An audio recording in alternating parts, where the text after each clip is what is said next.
years. Meanwhile, the US State Department has approved the sale of military equipment and services requested by Ukraine that will enable Kyiv to repair and maintain its Patriot air defense systems.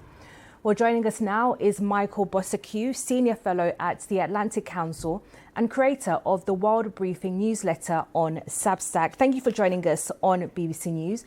Starting with that assault on Dnipropetrovsk, how significant is this in terms of Russia's expansion of the war in Ukraine?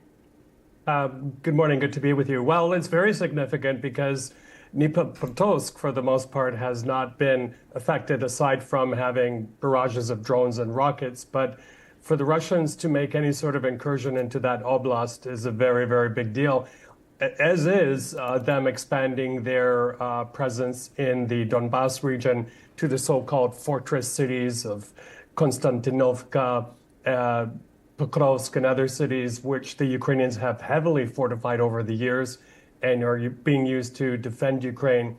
I must add, yesterday here in Odessa, there was a massive, massive explosion after the air raid sirens were off.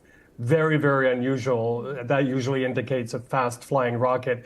I mention this because it goes to show you how no inch of Ukraine is safe right now and the unpredictability of Russian fire. And of course, we have to remind everybody that this is world port Odessa that feeds the world. So any interruption to the food supply chain via Odessa is very significant for the world too.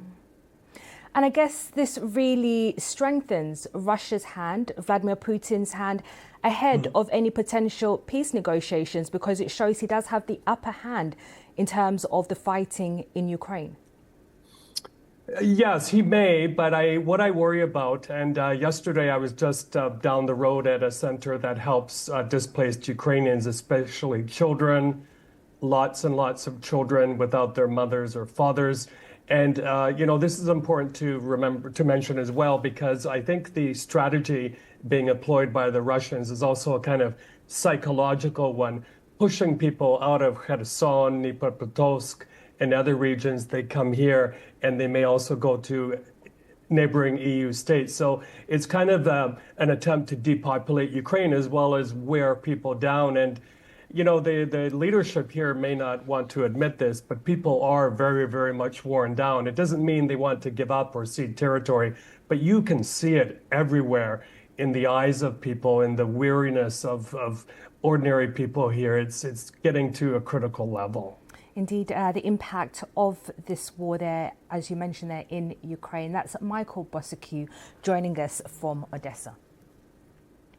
The authorities in Pakistan have mounted one of the biggest rescue operations in years after flooding forced hundreds of